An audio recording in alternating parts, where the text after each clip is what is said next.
Un jour, Jésus va dire à ses disciples, allez dans la ville, vous verrez un homme avec une cruche d'eau.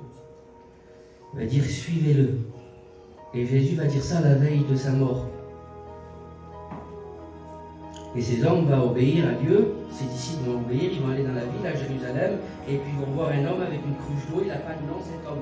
Il n'était pas connu des disciples, mais il était connu de Dieu. Et nous sommes connus de Dieu. Alors eux, ils vont répondre aux ordres de Jésus, et puis ils vont suivre cet homme. Et puis lorsqu'ils vont suivre cet homme, ils vont monter dans la chambre.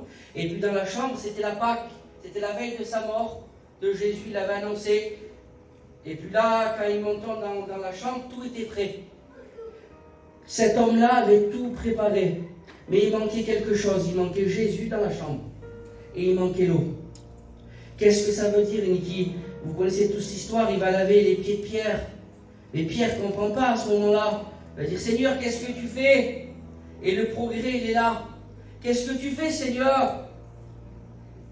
Mais Jésus voulait leur faire comprendre quelque chose. Et nous devons le comprendre. Parce que Jésus devait mourir. Le sang était là. Et dans le corps du Christ, ils sont indissociables. Le sang et l'eau.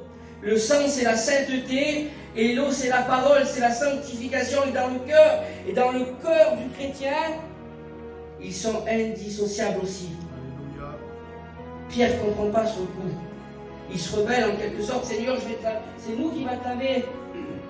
Mais Pierre va le comprendre à la croix. Et le chrétien qui est passé par la croix, il le comprend. Parce qu'à un moment donné, comme ils sont indissociables dans le corps du Christ, lorsque le garde va percer le côté de Jésus, c'est ça le progrès. Il va sortir quoi? Il va sortir du sang. Et il va sortir de l'eau. Et là, Pierre va comprendre. Il va comprendre qu'aujourd'hui, Jésus, il va partir. Il y a le sang qui est versé à la croix. Et il va falloir qu'il marche de progrès en progrès. Ça s'appelle une vie de sanctification. Et voilà ce que la sœur a fait avec 3 sœurs. L'Église, elle était se sanctifier. Dieu l'a fait grandir dans la prière, sanctification, encore une fois.